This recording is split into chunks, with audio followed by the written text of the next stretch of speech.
Good morning, all of you. Welcome in our classes.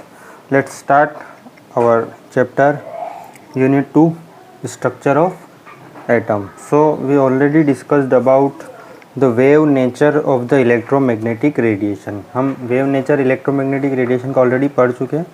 मतलब जो electromagnetic radiation means light जो हो it is like a wave nature. ये wave की तरह बिहेव करती है, मतलब ये वेव की तरह ट्रेवल करती है. And now today we are discuss about particle nature of electromagnetic radiation. Wave जो है इलेक्ट्रोमैग्नेटिक रेडिएशन जो है इलेक्ट्रोमैग्नेटिक रेडिएशन जो है वो पार्टिकल्स की तरह भी होती है, मतलब वो पार्टिकल्स भी हैं एक तरह के. So particle nature of electromagnetic radiation means light. So उसके बाद हम प्लांक्स क्वांटम थ्योरी पढ़ेंगे. तो some of the experimental phenomena such as diffraction and interference can be explained by the wave nature of the electromagnetic radiation. कुछ phenomena है such as diffraction and interference. So what is diffraction?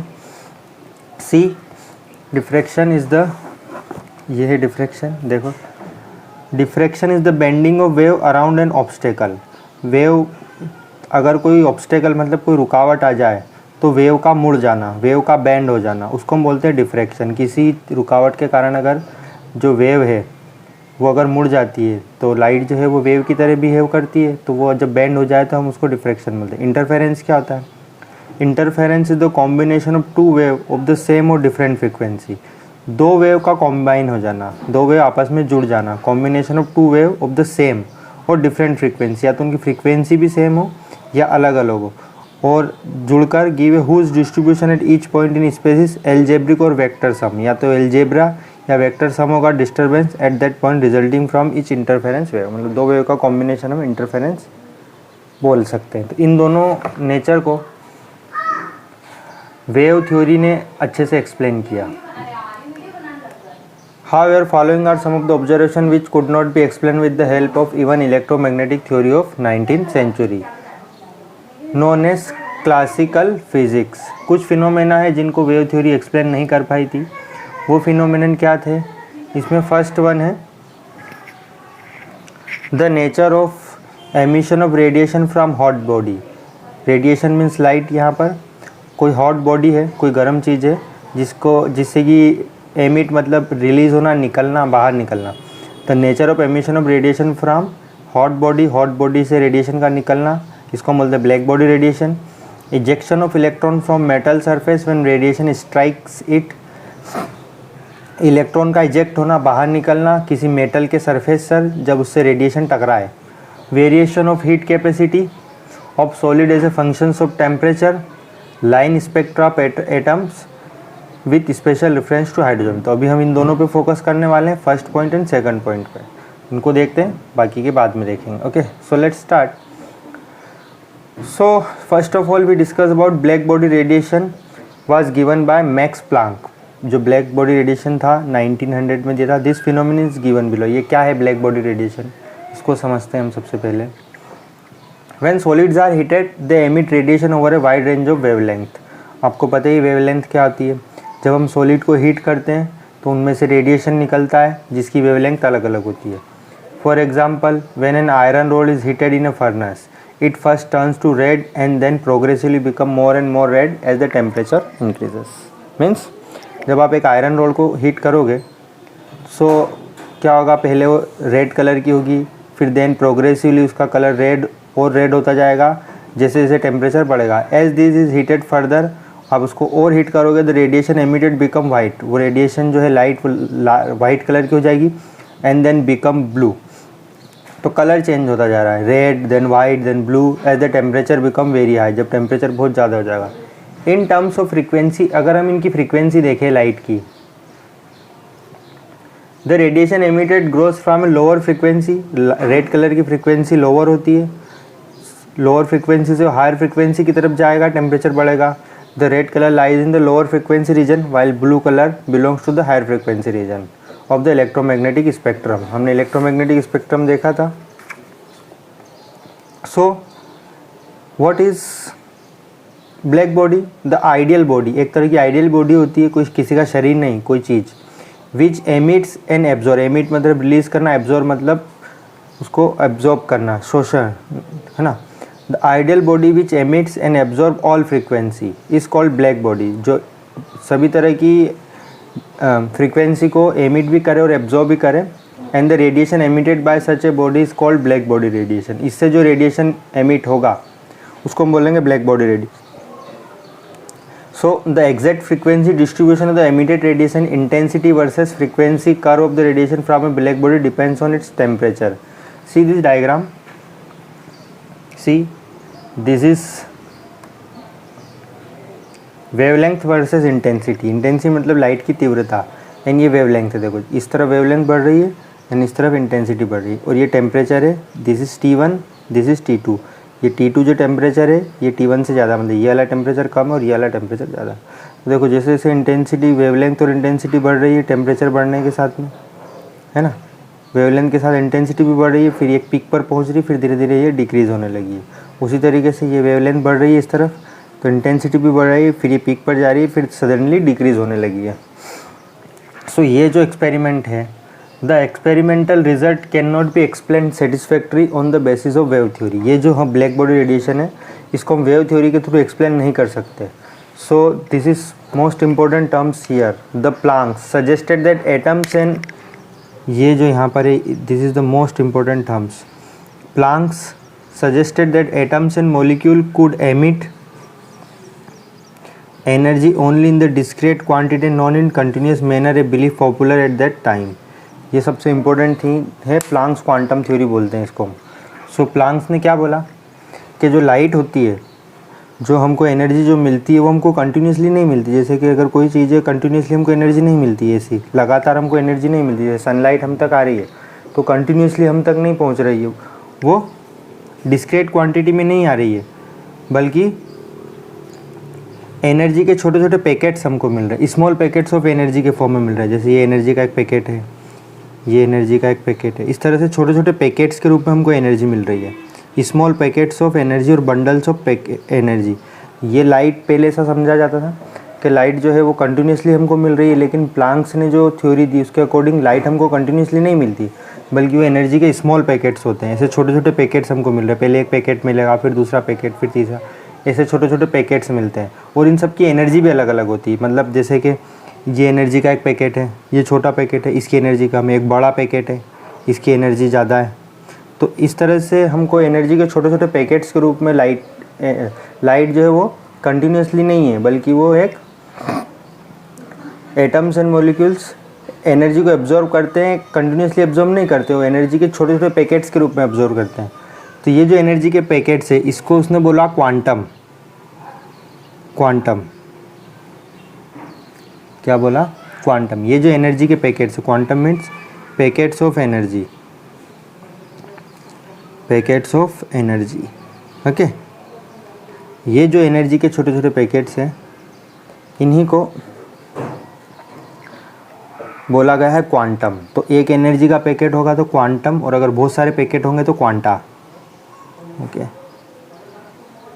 तो quantum is a singular and quanta is plural. Okay, तो Planck's gave the name quantum to the smallest quantity of energy, सबसे छोटी energy के packets को, that can emitted और absorb in the form of electromagnetic radiation, जो कि emit हो सकता है और एब्जॉर्ब हो सकता है इन the form of electromagnetic radiation. Electromagnetic radiation here is light. Okay, so the energy of quantum of radiation is proportional to frequency nu n is expressed by the equation। ये जो अब इक्वेशन है ये chemistry की बहुत important equation है। सी E is equal to h nu, E is E for energy, h is a Planck's constant and nu is a frequency। यहाँ पर A है, ये जो एनर्जी के पैकेट्स मैंने बताया इसकी एनर्जी कितनी है इस फॉर्मूले से हम कैलकुलेट कर सकते हैं। What is the energy of this packets? तो E is equal to h nu. So E for energy of photon. हाँ, जो ये एनर्जी के जो पैकेट्स हैं इनको फोटोन्स भी बोलेंगे हम। पैकेट्स ऑफ एनर्जी जो है ये क्वांटम बोला, इनको हम अगर लाइट की बात करें, लाइट के टर्म्स में इनको एनर्जी के पैकेट्स को हम बोलेंगे फोटोन। फोटोन, ओके, एनर्जी के पैकेट्स को हम क्या बोलेंगे? फोटोन। तो ये जो एनर्जी के पैकेट्स हैं फोटोन जो है, इनकी एनर्जी हम इस फॉर्मूले से कैलकुलेट कर सकते हैं। E is equal to h nu. E for energy, H is for Planck's constant, the proportionality constant H is known as Planck's constant and has the value, और इसकी वैल्यू इतनी है, ये वैल्यू आपको याद रखनी है। इसको हम सवाल जब न्यूमेरिकल सोल्व करेंगे वहाँ पर भी के वी विल यूज़ 6.626 इंटू 10⁻34, ये -34 जूल पर सेकंड है, जूल सेकंड, सॉरी पर सेकंड नहीं, joule second. 6.626 into 10⁻34 joule second, ये याद रखना फॉर्मूला, और ये जो स्टेटमेंट है ये। So this is known as the Planck's quantum theory. तो एनर्जी जो है वो कंटिन्यूसली नहीं मिलती, जो लाइट जो है वो हमको कंटिन्यूसली नहीं मिलती है, एब्जॉर्ब होती है, बल्कि वो एनर्जी के छोटे छोटे स्मॉल पैकेट्स के रूप में हमको मिलती है। ओके, और इन सब की एनर्जी अलग अलग हो सकती है, और इस फॉर्मूले से हम इन सब की एनर्जी कैलकुलेट करेंगे। With this theory, Planck was able to explain the distribution of intensity in the radiation from black body as a function of frequency और wavelength at different temperature। तो black body radiation को इसके through explain किया जा सकता है कि energy continuously नहीं मिल रही, बल्कि एनर्जी के पैकेट्स के रूप में मिल रही है। जैसे जैसे आप टेम्परेचर बढ़ाओगे उनकी फ्रीक्वेंसी भी बढ़ती जाएगी, फ्रीक्वेंसी बढ़ेगी तो उसका कलर भी चेंज होता जाएगा। Okay, now next important terms here is photoelectric effect. What is photoelectric effect? In 1887 H. Hertz performed a very interesting experiment in which electrons were ejected when certain metals, for example कुछ metals हैं जैसे potassium, rubidium, cesium were exposed to a beam of light as shown. The phenomenon is called photoelectric effect. ये देखो photoelectric effect क्या होता है। See this is ये metal है, ये पोटेशियम, रूबिडियम और सीजियम हो सकती है।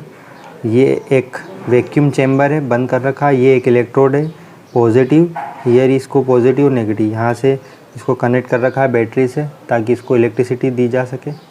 ये डिटेक्टर है, ये डिटेक्ट करेगा, इलेक्ट्रॉन्स को डिटेक्ट करेगा।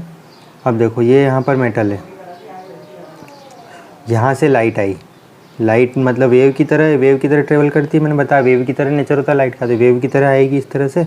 इससे जब ये मेटल सरफेस से टकराएगी तो यहाँ से इलेक्ट्रॉन बाहर निकलेंगे। जब लाइट आएगी इस मेटल से टकराएगी और इस मेटल के ऊपर से इलेक्ट्रॉन बाहर निकलेंगे, और इलेक्ट्रॉन जब बाहर निकलेंगे तो यहाँ पे डिटेक्टर लगा हुआ है, ये डिटेक्ट करेगा कि इलेक्ट्रॉन बाहर इजेक्ट हुआ है या नहीं हुआ है।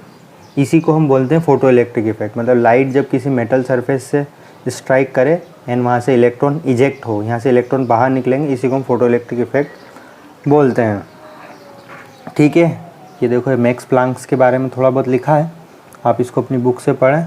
हु इज़ मैक्स प्लांक्स, क्या था ये, कौन था, कहाँ का था, इसकी थोड़ी जीवन परिचय, you have to read it. Okay, this is photo electric effect. So what is photo electric effect? Electrons were ejected when certain metal, example potassium, rubidium, cesium, were exposed to a beam of light. Okay, this is called as photoelectric effect. Okay, the result observed in this experiment, क्या क्या result उसने देखे? The electrons are ejected from the metal surface as soon as the beam of light strike the surface. Electron वहाँ पर निकलेंगे जब light उससे टकराएगी, जैसे ही लाइट टकराएगी वैसे ही इलेक्ट्रॉन निकलेंगे, इनके बीच में टाइम का गैप नहीं होगा। जैसे ही लाइट मेटल से टकराई वहाँ से इलेक्ट्रॉन बाहर निकल जाएंगे। First point. Second point, the number of electron ejected is proportional to the intensity और brightness of the light. Intensity मतलब उसकी तीव्रता या ब्राइटनेस ऑफ लाइट, लाइट की चमक। जितनी ज़्यादा लाइट की चमक होगी उतने ज़्यादा इलेक्ट्रॉन वहाँ से बाहर निकलेंगे। ओके, जितनी ज़्यादा लाइट चमकीली होगी या उसकी इंटेंसिटी होगी उतने ज़्यादा इलेक्ट्रॉन वहाँ से बाहर निकलते जाएंगे। Second point. Third point, for each metal there is a characteristic minimum frequency. हर मेटल के लिए एक मिनिमम फ्रीक्वेंसी होगी जिसको हम बोलेंगे nu not. This is nu and ये जीरो नहीं है, नॉट है, न्यू नॉट। तो एक मिनिमम फ्रीक्वेंसी होगी कि इतनी फ्रीक्वेंसी होगी तभी इलेक्ट्रॉन बाहर निकलेंगे। Which photo electric effect is not observe. अगर मिनिमम फ्रीक्वेंसी से कम फ्रीक्वेंसी है तो इलेक्ट्रॉन वहाँ से फोटो इलेक्ट्रिक इफेक्ट नहीं दिखाई देगा, इलेक्ट्रॉन वहाँ से इजेक्ट नहीं होंगे। At frequency nu is equal to greater than nu naught, the ejected electron comes out with a certain kinetic energy. The kinetic energy of this electron increase with increase of frequency of the light used. ये देखो ये effect एक बार और देखो, see this, ये light है, इसकी एक फ्रीक्वेंसी है, तो इसमें मिनिमम फ्रीक्वेंसी जो होगी जिससे कि इलेक्ट्रॉन बाहर निकल सके उसको हम बोलते हैं threshold frequency. Minimum frequency when photo electric effect is observed is known as threshold frequency. तो थ्रेशोल्ड फ्रीक्वेंसी क्या है? मिनिमम फ्रीक्वेंसी, कि इतनी फ्रीक्वेंसी तो होनी ही चाहिए तभी इलेक्ट्रॉन बाहर निकलेंगे। अगर उससे कम होती है तो फोटो इलेक्ट्रिक इफेक्ट नहीं होगा। अगर मिनिमम फ्रीक्वेंसी से ज़्यादा आपने उसको फ्रीक्वेंसी दी, लाइट की फ्रीक्वेंसी जितनी इसको जितनी इलेक्ट्रॉन निकालने की ज़रूरत है फ्रीक्वेंसी, उससे ज़्यादा अगर लाइट आप दे रहे हो फ्रीक्वेंसी की, तो इलेक्ट्रॉन बाहर निकलेंगे और उसके पास कुछ काइनेटिक एनर्जी भी होगी। इलेक्ट्रॉन भी बाहर निकल जाएंगे और उस इलेक्ट्रॉन के पास एक्स्ट्रा एनर्जी भी होगी, जिसको हम बोलेंगे काइनेटिक एनर्जी। समझ में आ रहा है? तो जैसे यहाँ से इलेक्ट्रॉन ही बाहर निकल रहा है तो इसके पास कुछ काइनेटिक एनर्जी भी है, जितनी एनर्जी की ज़रूरत थी उससे ज़्यादा दी तो इसके पास कुछ काइनेटिक एनर्जी भी होगी। So new is greater than new not. ये न्यू वो है, वो फ्रीक्वेंसी है लाइट की जो ज़्यादा है, और न्यू नॉट जो minimum frequency one photo electric effect की चाहिए। तो ये जो मिनिमम न्यू नॉट है ये थ्रेशोल्ड फ्रीक्वेंसी कहलाएगी, और ये न्यू है ये वो है जो हम फ्रीक्वेंसी उसको दे रहे हैं। So all the above result could not be explain on the basis of law of classical physics. According to latter the energy content of the beam of light depend upon the brightness of the light. मैंने बताया जितनी ज़्यादा brightness होगी, चमक होगी, उसके ऊपर depend करेगा। In other words number of electron ejected and kinetic energy associate with them should depend on the brightness of the light. ये भी बता चुका हूँ, इसकी ब्राइटनेस के ऊपर डिपेंड करेगा। जितनी ज़्यादा ब्राइटनेस होगी उसकी इंटेंसिटी होगी, इलेक्ट्रॉन उतने ज़्यादा निकलते जाएंगे। It has been observe that though the number of electron ejected does depends upon the brightness of light, the kinetic energy of the ejected electron does not. मतलब ब्राइटनेस ऑफ लाइट के ऊपर electron depend करेंगे लेकिन kinetic energy depend नहीं करेगी। This is important terms. Number of electron ejected does depends upon the brightness of light. Brightness of light जितनी ज़्यादा होगी इलेक्ट्रॉन उतने ज़्यादा बाहर निकलेंगे, लेकिन काइनेटिक एनर्जी के ऊपर डिपेंड नहीं होगा कि काइनेटिक एनर्जी भी ज़्यादा, ऐसा ज़रूरी नहीं। फॉर एग्जांपल रेड लाइट, लाल कलर की लाइट आप देखो, रेड लाइट, इसकी frequency nu is equal to 4.3 to 4.6 into 10⁻14 hertz of any brightness. अगर आपने लाल कलर लिया, लाल कलर की लाइट है और उसकी ब्राइटनेस कुछ भी हो, उसकी इंटेंसिटी चाहे कुछ भी हो, अगर आप उसको shine on a piece of potassium metal, आप उसको पोटेशियम मेटल के ऊपर टकराते हो 4 आवर, घंटों तक टकराते हो, लेकिन वहाँ पर कोई भी फोटो इलेक्ट्रॉन इजेक्ट नहीं होंगे, वहाँ से इलेक्ट्रॉन नहीं निकलेंगे। क्यों? बट एज सुन एज, मतलब आप चाहे कितनी भी ब्राइटनेस रख लो रेड कलर लाइट की पोटेशियम मेटल के लिए, वहाँ से इलेक्ट्रॉन नहीं निकलने वाले। लाल कलर की फ्रीक्वेंसी उतनी नहीं होती है कि फोटो इलेक्ट्रिक इफेक्ट दे सके। उसी तरीके से लेकिन as soon as a very weak yellow light, अगर आपने येलो लाइट ली, बहुत ही उसकी ब्राइटनेस बहुत ही कम है, उसकी चमक बहुत ही कम है, 5.1 टू 5.2 10⁻14 हर्ट्ज, अगर ये पोटेशियम मेटल पर टकराती, बहुत हल्की लाइट भी टकराती है अगर येलो कलर की, तो photo electric effect is observe, photo electric effect वहाँ पर ऑब्जर्व होगा। The threshold frequency for nu not for potassium, जो थ्रेशोल्ड फ्रीक्वेंसी कितनी, 5 multiplied by 10⁻14 hertz. So this is some important terms related to photo electric effect. अभी और भी हैं, देखो। Einstein was able to explain the photoelectric effect using Planck's quantum theory.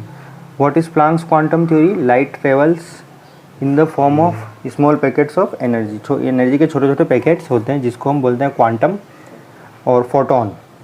Theory of electromagnetic radiation as a starting point. So shining a beam of light on to a metal surface can therefore be views as shooting a beam of light particle. मतलब अगर आप light किसी metal से टकराती है तो हम उसको इसको ऐसा समझ सकते हैं कि उसको शूट कर रहे हैं हम पार्टिकल से, क्योंकि ये एनर्जी के छोटे छोटे पैकेट्स होते हैं, लाइट कंटिन्यूस नहीं होती, जिसको हम फोटोन्स बोलते हैं। एनर्जी के छोटे छोटे पैकेट्स को हम बोलते हैं photons. When a photon of sufficient energy, photon क्या है? Packets of energy. तो ये जो फोटोन है, energy strikes on electron, sufficient energy के जब टकराएंगे तो वहाँ से इलेक्ट्रॉन बाहर निकलेंगे। It transfer its instantly to the electron. अगर ज़्यादा आपने फोटोन की इंटेंसिटी रखी है, ज़्यादा उसकी फ्रीक्वेंसी है, तो वो बाहर निकलेंगे। जितनी ज़्यादा greater the energy possessed by the photon, मैंने बताया हर फोटोन की एनर्जी अलग अलग होती है, कोई फोटोन कम एनर्जी का होगा, कोई फोटोन ज़्यादा एनर्जी हो। अगर आप ज़्यादा फोटोन की एनर्जी टकरा रहे हो तो इलेक्ट्रॉन्स के पास काइनेटिक एनर्जी भी होगी। Greater will be transfer of energy to the electron and greater the kinetic energy of the ejected electron. In other words, kinetic energy of the ejected electron is proportional to the frequency of the electromagnetic radiation. Means kinetic energy जो electrons की किसके ऊपर depend करेगी? Depends on the frequency of the electromagnetic radiation. जितनी ज़्यादा frequency होगी electrons की energy, kinetic energy भी उतनी ही ज़्यादा होगी, more the kinetic energy of the electrons. Okay, so since the striking photon is energy equal, जो फोटोन टकरा रहे हैं उसकी एनर्जी हम मानेंगे एच न्यू, वो जो फोटोन टकराए हैं उसकी energy h nu, and the minimum energy, कम से कम एनर्जी कितनी चाहिए हमको। सो स्ट्राइकिंग फोटोन की energy equal to h nu and the minimum energy, कम से कम एनर्जी कितनी चाहिए इलेक्ट्रॉन को बाहर निकालने के लिए, उसको हम एच न्यू नॉट मान लेंगे। जो एनर्जी हम दे रहे हैं वो एच न्यू, और minimum energy for ejection of electron is H new not. इसको हम वर्क फंक्शन भी बोलेंगे या डब्ल्यू नॉट से भी डिनोट कर सकते हैं। एच न्यू नॉट को हम वर्क फंक्शन भी बोलते हैं। सो इन दोनों के H nu and H new not के बीच का जो डिफरेंस है वो कहलाएगा काइनेटिक एनर्जी। इतनी एनर्जी हमने दी, इतनी एनर्जी की ज़रूरत है, और जो एक्स्ट्रा एनर्जी इन दोनों के बीच का डिफरेंस है उसको हम बोलते हैं kinetic energy of the photo electron. Following the conservation of energy principal, this is the most important formula of the photoelectric effect. You have to remember this formula. H nu